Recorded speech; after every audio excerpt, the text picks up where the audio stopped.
I really want to re-emphasize the importance of patience, of silence, and of discretion. Because you see, I began to realize something through my experiences, through my daily life. I began to realize that most people are what you might call too open, too vulnerable with the world in a way that is unconducive. And what I mean by this is that it seems to be the case that particular individuals, although I think this particular individual I am speaking about is rather preponderant in everyday society.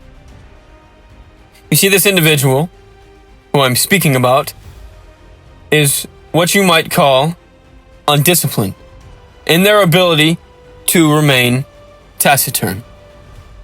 You see, when we fail to be silent, and when we fail to realize that being silent and implementing a certain amount of discretion into our daily lives and into our conversations with others is beneficial, when we fail to realize this, we might feel inclined to garrulousness, to becoming overly talkative, to sharing too much with the world. But I believe that we should not share too much. We should practice silence. Because you see, when we practice silence, and when we get good at remaining quiet, what we can then do is be conscious and be more present than the person who is speaking incessantly. You see, when you are not speaking, you are thinking. You are listening instead of talking. And this is extremely important because it gives you an advantage in the world,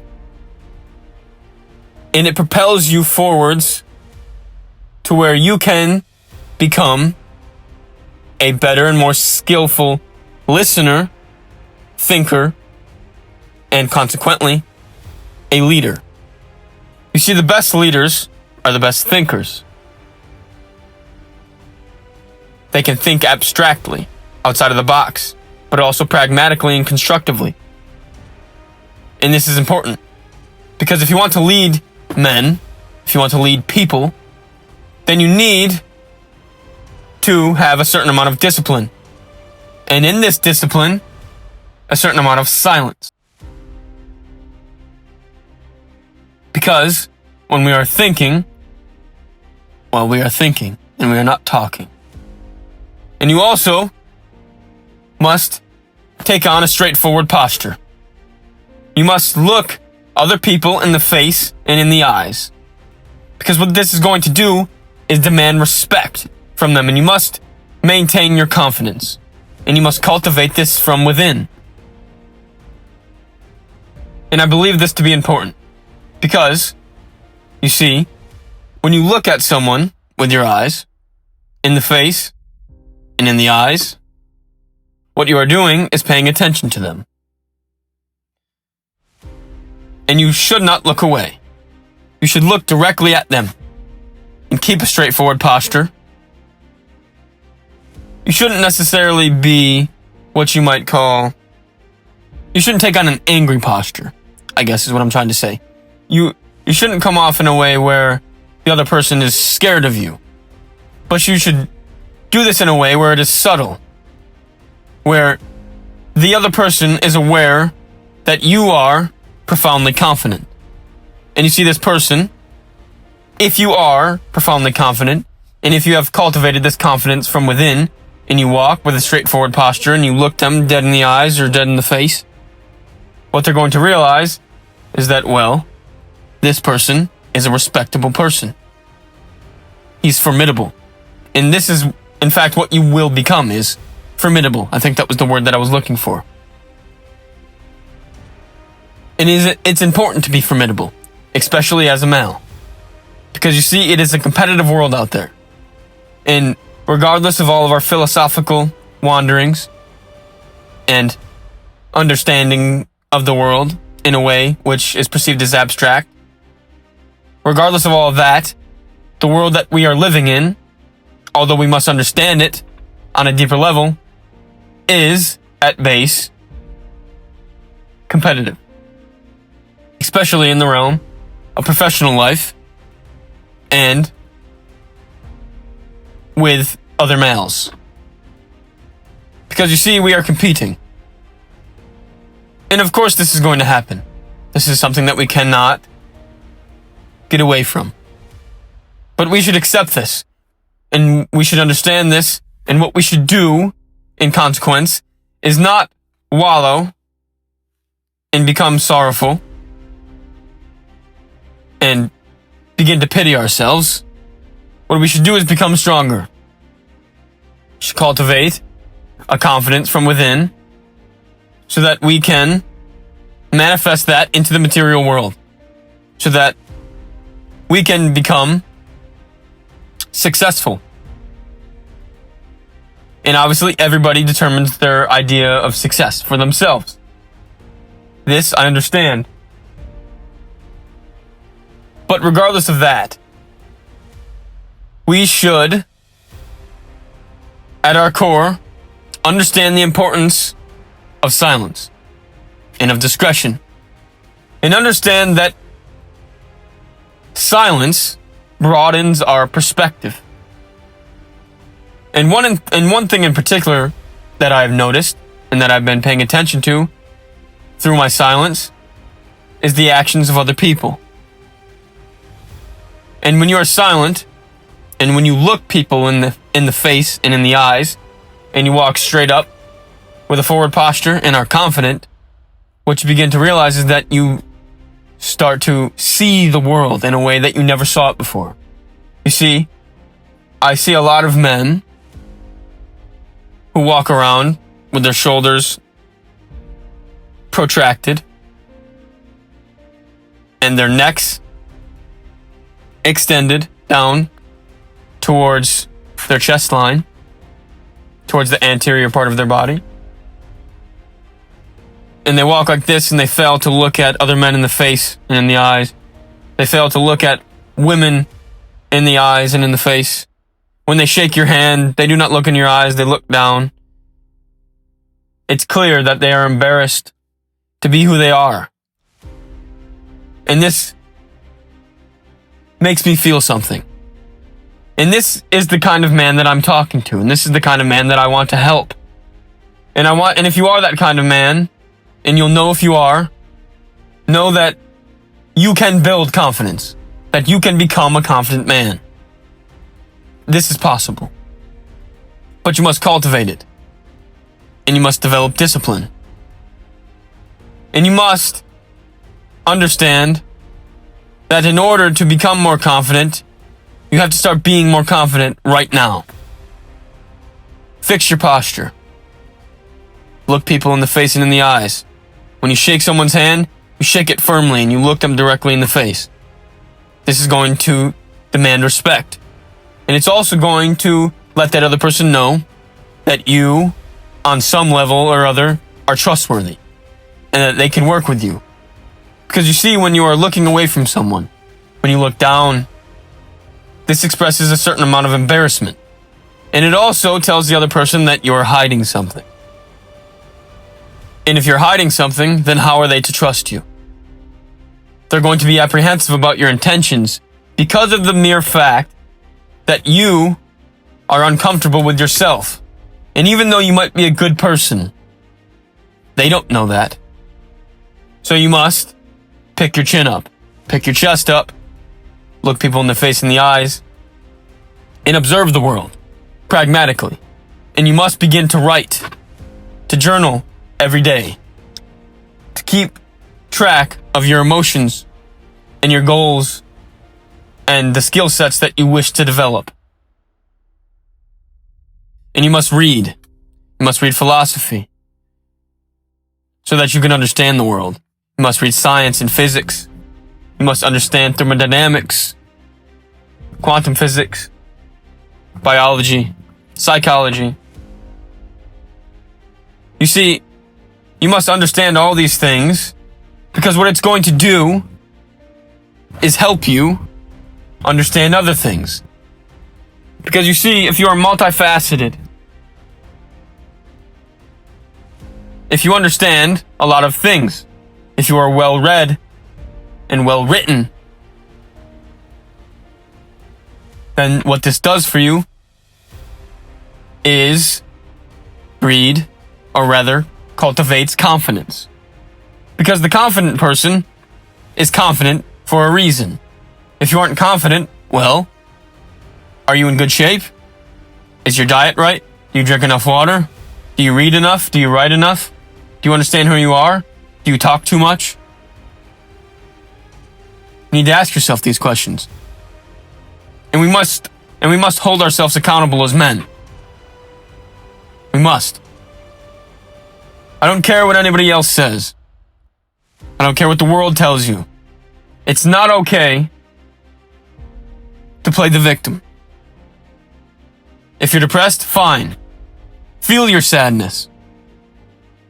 I think it was Kierkegaard who said that anxiety was important for us because it creates meaning. Feel anxious. It's okay to feel anxious. I feel anxious all the time. But use it.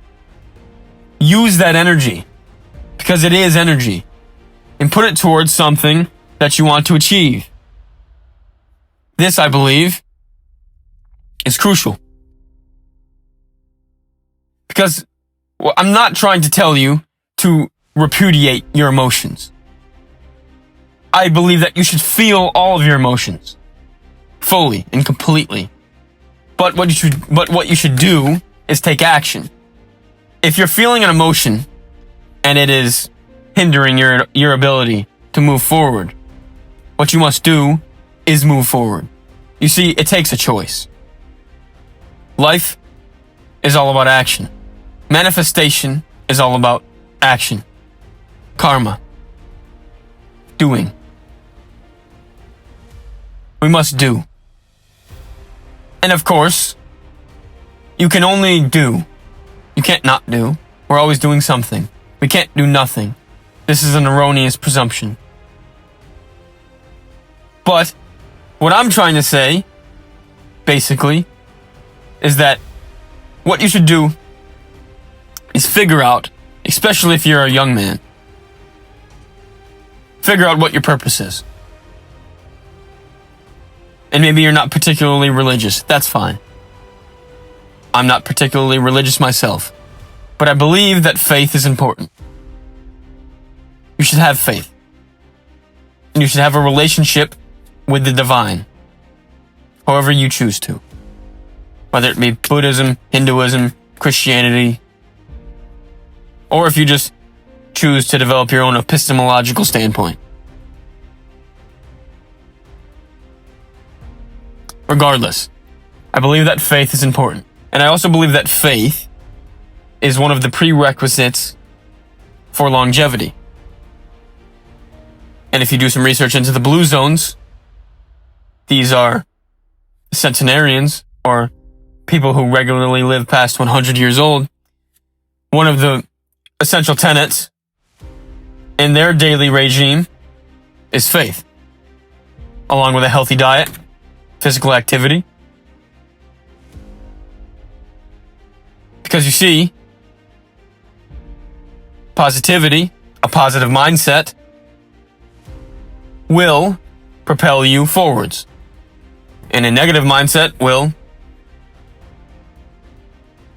regress you backwards. So we must remain positive. We must always talk to ourselves in a way that is productive. We must develop what you might call a growth mindset. Because things should be growing. No matter how long they take to grow, they should be growing. You see, what I want to talk to you about is something that I think about, and it's something like a story. There's a mighty oak tree. This oak tree is 200 years old. It's a fully matured adult tree. It's fall time. The leaves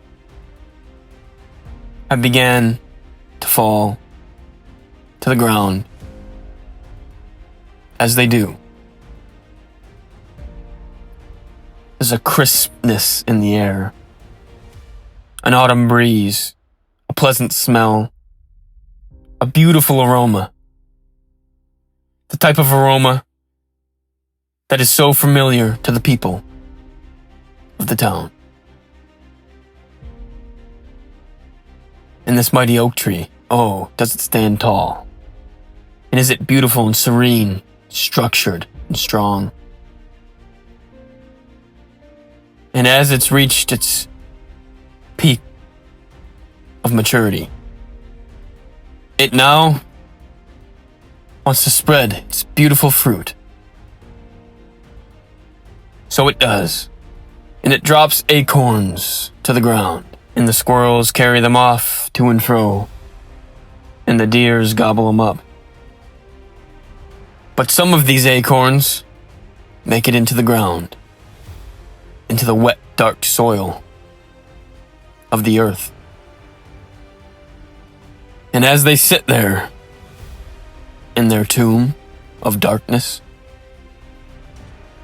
they begin the process. You see, this is an essential process for life. Everything must begin in the darkness, underground, in the black soil. And the sun must not touch this seed, for it is undergoing transformation. And in its infantile state, it is vulnerable and weak. But the outer shell protects it from the harshness of the environment, and so too does the black soil. And as this shell sits, it eventually decides that it wants to become a tree. And so it does. It sprouts, and its roots begin to grow every which way. And the myocordial network underneath is aware of this. And as the soil talks, and as the birds chirp, and as the deers do their wonderful dance around the forest floor, this seed, this beautiful seed, this wonderful oak with all of its potential, is nothing but a minute, undisturbed remnant. And as time progresses, as the clock ticks, eventually, when this seed is ready, it sprouts out of the ground. And as it takes its first gulp of sunlight, it realizes that it needed this time underground to transform. And you see what this means, this little story, is that although you are not the person you want to be yet, this is fine. And this also teaches the importance of silence, I think. And this is why I continuously remind myself of this story, which I've created for myself. And as I have just told to you in a way that was improvised. You see, this teaches us the importance of patience, of silence, and of discretion. Because although there was a seed growing underground, which was going to be a tree, which will eventually be a tree, and although it was underground, none of the animals, none of the people knew that it was there. So this is how you should treat your goals and yourself. You should develop goals for yourself. You should have a vision. But just because you have a vision and a goal and you have set intentions does not mean that you should let other people know what your intentions are with your life. Because you see, if you let people know what you plan to do before it is ready, they can scrutinize your vision. And this might make you doubt yourself. And self-doubt is corrosive. Self-doubt destroys dreams. So you must keep it to yourself. And therefore, you must observe people and be silent. Figure out who they are, so that you cannot be manipulated by them. Implement a certain level of pragmatism, so that you gain the upper hand. And you must stay true to your confidence. This is important.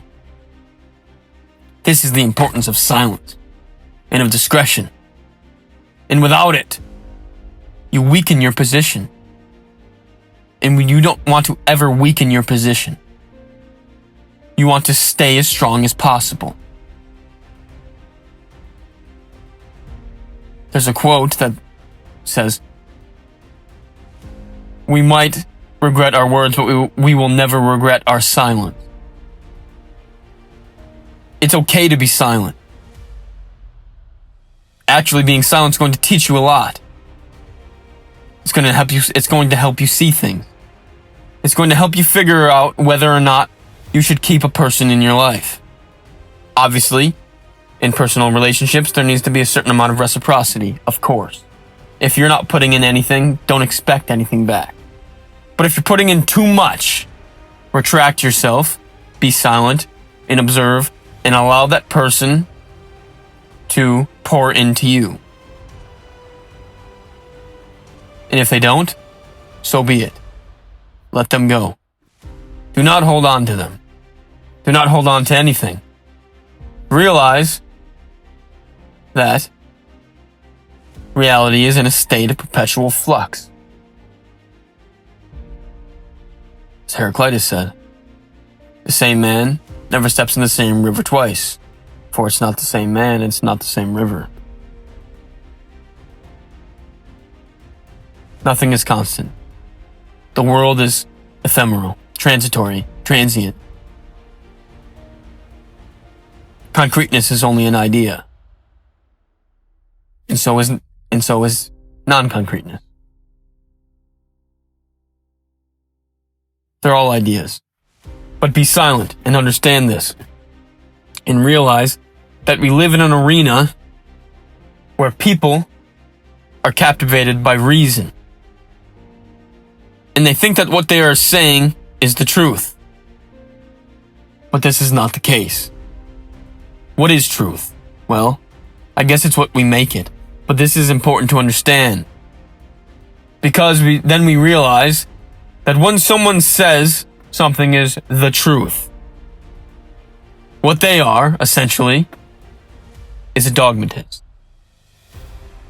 And their idea of truth is simply an idea that seems to serve them in a way which is advantageous for their survival.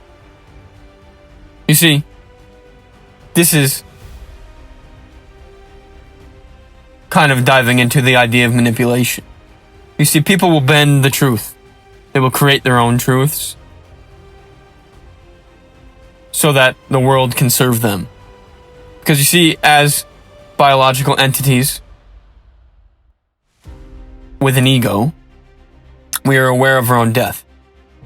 But we also want to survive, and we want to survive in the best way as we possibly can.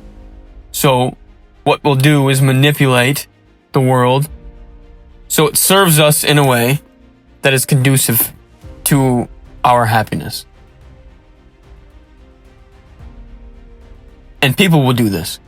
But you need to be silent so that you can realize that. Because then you'll be able to weed out the fakes, the phony, the liars, and even worse, the people who are convinced. So be silent. Have discretion and patience. With these three things, you will learn a lot. And you will start to realize that by being silent, you will gain the upper hand, and you can understand the world in a way that most people cannot, because they're too busy talking.